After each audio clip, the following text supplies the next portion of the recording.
아줌마라 불린 엄마의 시작. 저는 37살에 재혼을 했습니다. 조금 늦은 나이였고 남편에게는 이미 두 딸이 있었습니다. 큰딸 유진이는 고등학생, 작은 딸 소은이는 중학생이었죠. 그 두 아이의 새엄마가 된다는 사실은 설렘이기도 했지만 사실 두려움이 더 컸습니다. 처음 두 아이를 만난 날 아직도 생생합니다. 문이 열리자마자 유진이는 저를 위아래로 훑어보더니 이렇게 말했습니다. 아빠, 진짜 이 아줌마랑 결혼한다고요? 우리 집에 가정부 드리는 거예요, 뭐예요? 그 말 한마디에 제 심장이 철렁 내려앉았습니다. 하지만 옆에서 미소 짓는 남편을 보고 억지로 웃으며 말했죠. 안녕, 나는 혜경이라고 해. 앞으로 잘 부탁해. 소은이는 조용히 안녕하세요 하고 인사를 했지만 유진이는 눈을 굴리며 방으로 들어가 버렸습니다. 그날 밤 저는 혼자 부엌에서 설거지를 하며 생각했습니다. 앞으로 쉽지 않겠구나. 그래도 포기하지 말자. 나는 이 집의 엄마가 될 거니까. 그 후로 저는 아이들보다 일찍 일어나 밥을 지었고 도시락을 싸고 학교 갈 준비를 도왔습니다. 하지만 유진이는 늘 저를 밀어냈습니다. 어느 날 친구와 통화하는 유진이의 목소리가 들렸습니다. 야, 오늘 우리 집에 그 아줌마 있다니까. 음식도 그분이 했대. 전화기 너머로 친구가 웃으며 말했습니다. 헐, 새엄마네 대박이다. 그 웃음소리가 제 가슴을 찔렀지만 저는 아무 말도 하지 않았습니다. 소은아, 국이 식었네. 다시 데워줄까? 네, 감사합니다. 소은이의 조심스러운 한마디가 그날 하루를 버티게 해주었습니다. 시간이 흘러도 유진이의 태도는 달라지지 않았습니다. 학교 행사에 함께 갔을 때 친구들이 보는 앞에서 유진이는 이렇게 말했습니다. 이분, 그냥 우리 집에 사는 아줌마야. 친엄마 아니야. 주변에서 웃음소리가 터져나왔고 저는 얼굴이 화끈거렸습니다. 그때마다 속으로 수없이 다짐했습니다. 언젠가는 이 아이들이 내 진심을 알게 될 거야. 지금은 아니더라도 언젠가는. 그런 저에게 작은 위로를 주는 건 항상 소은이었습니다. 어느 날 밤 조용히 제 옆으로 다가온 소은이가 말했습니다. 엄마 우리 집에 있어줘서 고마워요. 그 말을 듣는 순간 눈물이 핑 돌았습니다. 뭐라고 했니? 엄마라고 불러도 되죠? 그날 이후 저는 소은이를 위해서라도 절대 포기하지 않겠다고 다짐했습니다. 유진이는 여전히 저를 아줌마라고 불렀지만 그 한 단어에 무너지지 않으려고 이를 악물었습니다. 몇 년이 흘렀습니다.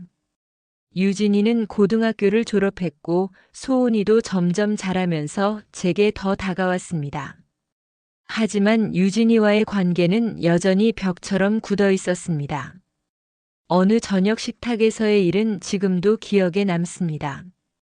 저는 유진이가 좋아하는 된장찌개를 정성껏 끓여 놓았는데 유진이는 스마트폰만 보며 말했습니다.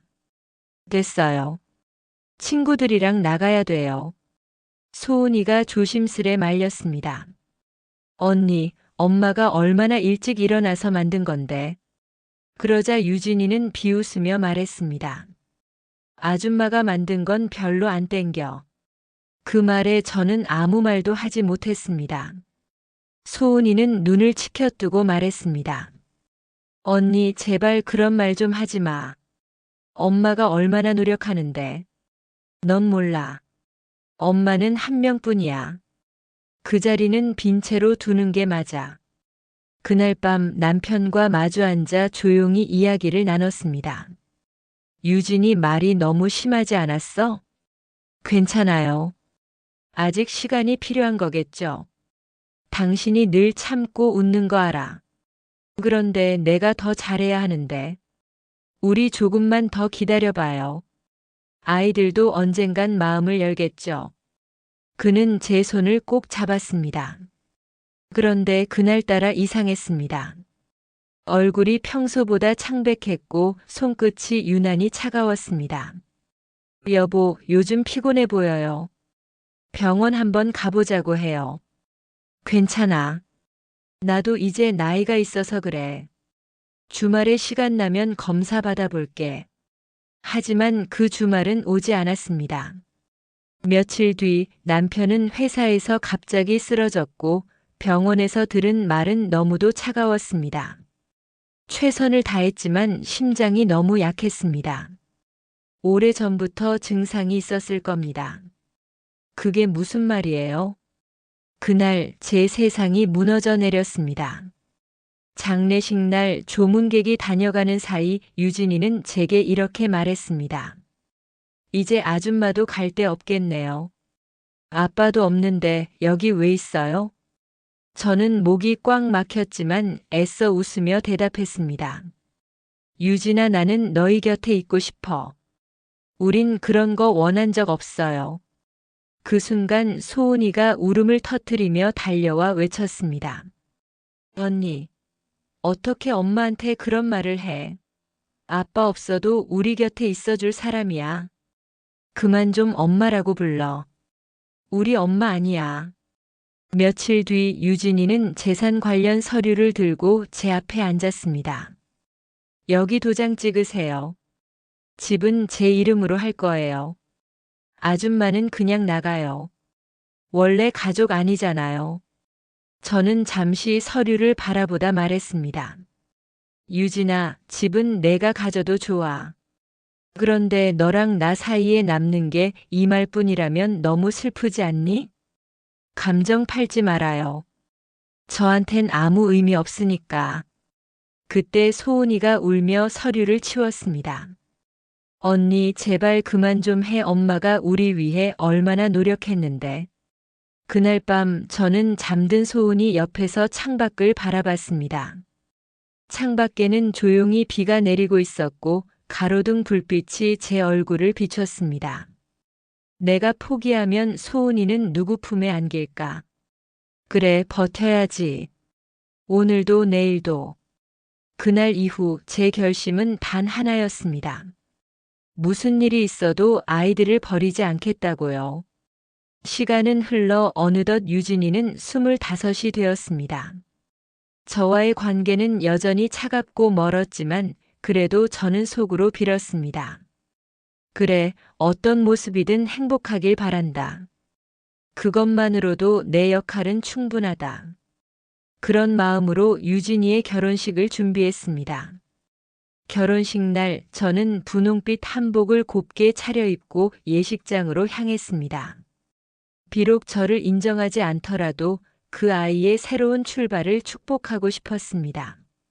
오늘 하루만큼은 모든 걸 내려놓자. 그냥 축하해주자. 그런데 식장에 도착한 순간 제 눈앞에 믿기 힘든 광경이 펼쳐졌습니다. 신랑 어머니와 주례 옆 단상 바로 앞자리에 있어야 할 신부 어머니 자리. 그 자리가 유진의 고모 이름으로 되어 있었습니다. 순간 제 다리가 살짝 풀리는 느낌이 들었습니다. 어머님 자리 고모님이신가요? 식장 관계자에게 조심스레 묻자 그는 아무렇지 않다는 듯 말했습니다. 네, 신부님 요청이 있었습니다. 저는 말없이 뒤쪽 구석 자리로 걸어가 앉았습니다. 조용히 아무 말도 하지 못한 채 예식을 바라보았습니다. 아, 내가 설 자리는 여기 아니구나. 사회자가 신랑 어머니를 소개하고 사람들의 박수가 이어졌습니다. 그리고 신부 어머니 소개 순서가 되었을 때 사회자는 약간 머뭇거리며 말했습니다. 신부 어머님 자리는 신부님의 고모님께서 대신해 주셨습니다. 순간 식장 안이 조용해졌고 몇몇 하객들의 시선이 저를 향했습니다. 그 눈빛에는 호기심과 의문이 섞여 있었습니다. 한 하객이 유진에게 다가와 묻는 소리가 들렸습니다. 저쪽 분이 어머님이신가요? 유진의 대답은 너무나 차가웠습니다. 아, 어머니는 아니고요. 그냥 아빠 재혼하셔서 같이 살았던 분이에요. 아, 그렇군요. 그 짧은 대화가 제 귀에 수십 번 반복되어 꽂히는 것 같았습니다. 그냥 같이 살았던 사람. 그 말 한마디에 제 지난 8년이 한순간에 무너지는 느낌이었습니다. 아이를 위해 견뎌온 시간, 흘린 눈물, 쏟아온 정성. 그 모든 게 아무 의미도 없다는 듯 말 한 줄로 지워졌습니다. 결혼식 내내 저는 단 한마디도 하지 못했습니다. 그저 뒤쪽 구석에서 박수를 치고 조용히 눈물을 삼켰습니다. 식이 끝난 후 소은이가 제 손을 꼭 잡고 말했습니다. 엄마 언니 때문에 속상해도 괜찮아요. 우리 둘이면 충분하잖아요. 엄마가 힘내면 나도 괜찮아요. 그 말을 듣는 순간 무너져 내리던 마음 한가운데 작은 불씨가 다시 피어올랐습니다. 그래, 아직 소은이가 있다. 나를 엄마라고 불러주는 아이가 단 한 명이라도 있다면 그걸로 충분하다. 유진이에게 기대했던 마음을 조금씩 내려놓기로 했습니다. 차 안에서 창밖을 바라보며 스스로에게 다짐했습니다. 그래, 이제 더 이상 저 아이에게서 엄마란 말을 기대하지 말자. 내가 아무리 노력해도 받아들이지 않는 사람은 받아들이지 않으니까. 그날 밤 저는 눈을 감으며 마음속에서 유진이를 지원했습니다. 적어도 그렇게 해야 다시 숨을 쉴 수 있을 것 같았습니다. 유진이의 결혼식 이후 저는 오랫동안 마음을 추스르지 못했습니다. 아무리 기대하지 말자고 다짐했지만 마음 한구석에서는 여전히 그 아이가 제 진심을 알아주길 바라고 있었던 것 같습니다. 하지만 그날 이후 저는 결심했습니다. 이제는 유진이를 붙잡지 말자. 그 아이를 향해 있던 내 마음을 이제 소은이에게 쏟자. 그렇게 저는 소은이와 단둘이 살아가는 새로운 삶을 시작했습니다. 처음에는 막막했지만 아이가 제 곁에 있다는 것만으로도 큰 힘이 됐습니다. 엄마, 우리 둘이 뭐 해볼까요? 소은이가 어느 날 그런 말을 꺼냈습니다. 엄마 요리도 잘하고 사람들한테 친절하잖아요. 우리 카페 하나 내요. 작아도 좋아요. 그 말이 마음을 움직였습니다. 저는 가진 돈을 모아 작은 상가를 얻었고 둘이 힘을 합쳐 카페를 준비했습니다. 벽을 칠하고 가구를 옮기고 낡은 의자를 닦으면서 우리는 하루하루 웃음을 되찾았습니다. 카페 이름은 소은이가 지었습니다. 느린 오후. 엄마랑 나 조급하지 말고 천천히 행복하자는 의미였습니다. 오픈 첫날 첫 손님이 들어왔을 때 저는 눈물이 날 뻔했습니다. 어서 오세요. 떨리는 목소리로 인사를 하면서도 마음속으로 생각했습니다. 그래, 이렇게라도 다시 시작할 수 있구나. 카페 일은 쉽지 않았지만 하루하루가 감사했습니다. 손님이 한두 명 와주면 그날 하루가 행복했고 카페 안에 커피 향이 퍼질 때마다 살아있다는 실감이 났습니다. 소은이는 학교를 마치고 와서 늘 저를 도왔습니다. 테이블을 닦고 주문을 받고 손님에게 웃으며 음료를 내어주는 모습이 얼마나 기특하던지요. 엄마, 오늘 손님이 웃으면서 갔어요. 그거 보니까 저도 기분이 좋아요. 그래, 우리도 웃자. 웃는 게 결국 사람을 살게 하니까. 그렇게 우리는 둘이서 하루하루를 버텨나갔습니다. 소은이는 종종 제 손을 잡고 말했습니다. 엄마, 언니가 아무리 차갑게 대해도 괜찮아요. 우리 둘이면 충분하잖아요. 그 말이 저를 살게 했습니다. 큰딸에게서 받은 상처가 여전히 마음 한켠에 남아 있었지만 소은이의 존재가 저를 붙잡아 주었습니다. 그리고 시간이 갈수록 저는 깨달았습니다. 가족은 피가 아니라 결국 마음으로 이어지는 거구나. 어느 날 밤 손님이 모두 돌아간 카페에서 소은이와 나란히 앉아 있었습니다. 창밖에는 잔잔한 비가 내렸고 우리는 오늘 하루를 돌아보며 웃었습니다. 엄마, 언젠가 언니도 우리처럼 행복하게 살 수 있을까요? 그럼. 하지만 지금 중요한 건 우리가 서로를 지키고 있다는 거야. 언니도 언젠가 알게 되겠지. 엄마가 얼마나 너희를 위해 살아왔는지. 그 말에 소은이는 미소를 지었습니다. 그리고 저는 확신했습니다. 비록 상처로 시작된 삶이라도 사랑으로 이어갈 수 있다는 것을요.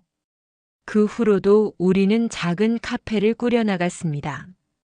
아직 손님이 많지는 않았지만 오는 사람마다 따뜻한 커피와 함께 작은 위로를 전해주었습니다. 그리고 매일 아침 문을 열 때마다 저는 속으로 다짐했습니다. 앞으로 무슨 일이 있어도 나는 이 아이를 지킬 거야. 이 아이가 웃을 수 있게 만들 거야. 그때는 몰랐습니다. 조용히 흐르던 우리의 일상에 다시 한번 큰 파도가 찾아올 줄은요. 그 파도의 이름은 다름 아닌 유진이었습니다. 비가 억수같이 쏟아지던 어느 날이었습니다. 소은이와 저는 평소처럼 카페 문을 닫을 준비를 하고 있었습니다. 밖은 어둡고 차가웠고 창문에 빗물이 연신 부딪히며 떨어지고 있었습니다. 그때였습니다. 카페 문 앞에서 누군가가 서 있는 것이 보였습니다. 젖은 머리카락, 다급한 숨소리, 그리고 품에 안겨있는 아주 작은 아기. 그 순간 제 심장이 멈춘 것 같았습니다. 그 아이는 아니, 그 여자는 유진이었습니다. 아, 아줌마. 그녀는 떨리는 목소리로 말을 꺼냈습니다. 아니, 엄마 제발 저 좀 도와주세요. 순간 시간과 공간이 흐릿해졌습니다. 유진이 제 앞에 무릎을 꿇듯 주저앉으며 울음을 터뜨렸습니다. 남편이 집을 나갔어요. 저 혼자 이 애를 키울 수가 없어요. 제발 제발 저 좀 도와주세요. 그 말을 듣는 순간 8년 전의 그 말이 머릿속을 스쳐갔습니다. 아줌마는 가족 아니잖아요. 여기 왜 있어요? 그 차갑고 잔인했던 말들이 제 귓가에서 메아리 쳤습니다. 소은이가 자리를 박차고 일어나 외쳤습니다. 이제 와서 무슨 낯짝으로 와? 결혼식장에서 엄마 망신 주던 게 누군데?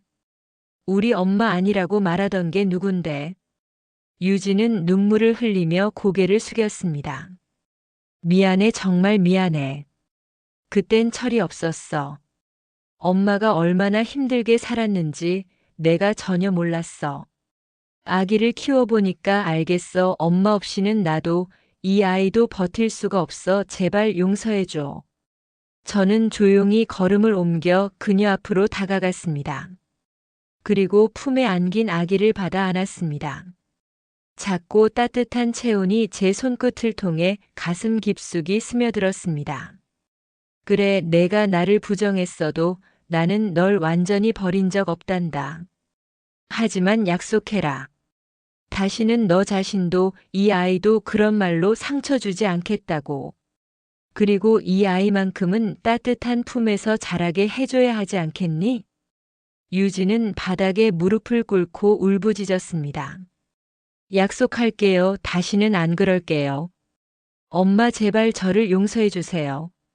소은이는 여전히 등을 돌리고 있었지만 그 목소리는 떨리고 있었습니다.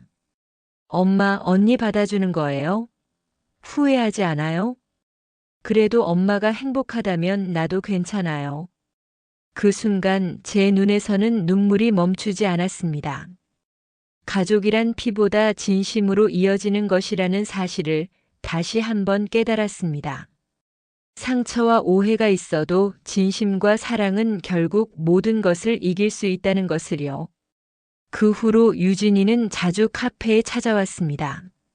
처음엔 어색하고 조심스러웠지만 시간이 지날수록 조금씩 달라졌습니다.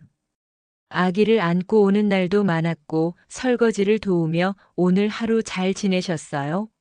라고 조심스레 묻기도 했습니다. 소은이도 처음에는 언니를 피했지만 아기를 품에 안아보며 조금씩 마음을 열었습니다. 얘는 나 닮았네. 엄마 DNA가 강해서 그런가 봐요.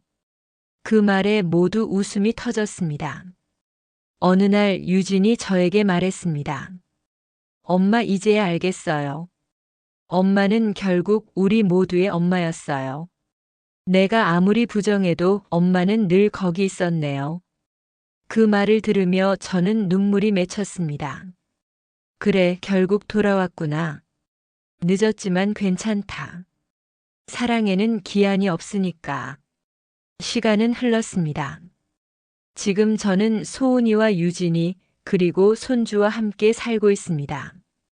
작고 따뜻한 카페에는 웃음소리가 가득하고 저녁이면 네 사람이 나란히 앉아 하루를 이야기합니다.